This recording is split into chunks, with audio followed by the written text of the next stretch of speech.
Hello, everybody. Scott Golden here with the Golden Opportunities Coaching YouTube channel. Welcome to those of you who are new. Welcome to those of you seasoned veterans of what we do around here. What we do around here is bring about conversations of a psychological, mental health, emotional health, and coaching related paradigm. We try to do that as often as we can, and we try to do that multiple times per week when my schedule allows. If you're looking for ways to spin your flaws into positives, this is a great audio for you. We've got over 850 of these available for your listening pleasure, and would love if you subscribe, like, comment, and do all that good stuff. Anyway, what is a good flaw? So, shyness or introversion can be a good flaw. Flaws are just things that we may need to work on that can somehow um, be able to be used either to our detriment or our advantage, depending on our perception of things.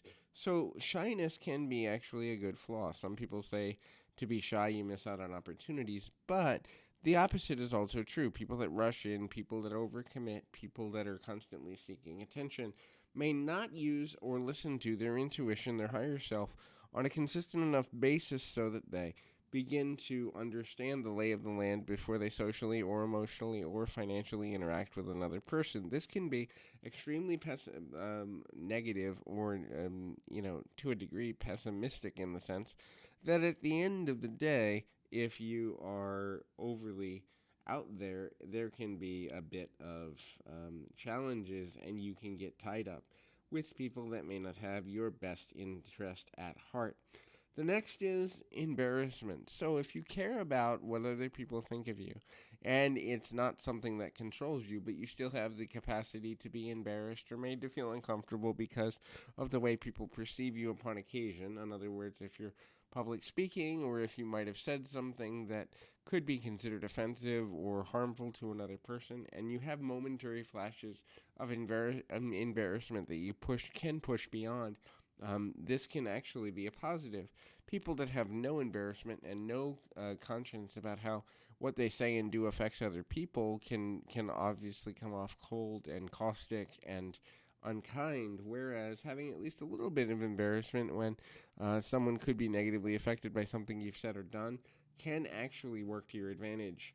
The next is being a little nerdy, being a little bit information, what I call information overloader. You are a person who is willing to share information, and one of the ways that a person can actually become attracted to another person is the feel that their intelligence would be a boon and a benefit to their own life. So, even though this sounds weird, at some level, the ability to connect with feeling good or comfortable about the idea of an impact of kind of having a nerdy side and sharing it and showing it can actually help with attraction in the long run. The next is being an oversharer or a very open-hearted person.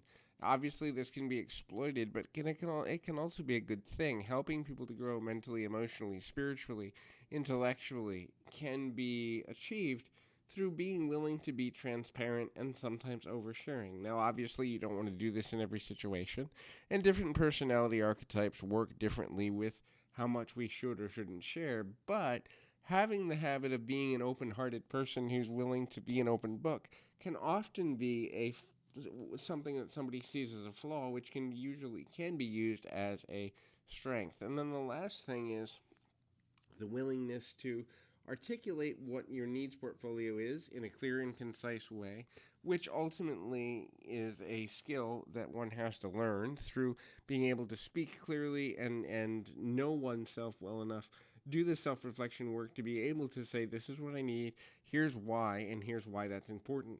The next thing to consider is the realization that in being able to do that, you can get to a place of high value, um, and ultimately being in a place that's good and balanced and healthy and all of that. So understanding how to learn the art of sharing, the art of connecting, the art of showing support, and then the other thing too is when we show support of others and we're genuine about it, and we don't expect anything in return, we actually build a rapport that shows complete caring, or as close to complete caring as we can get.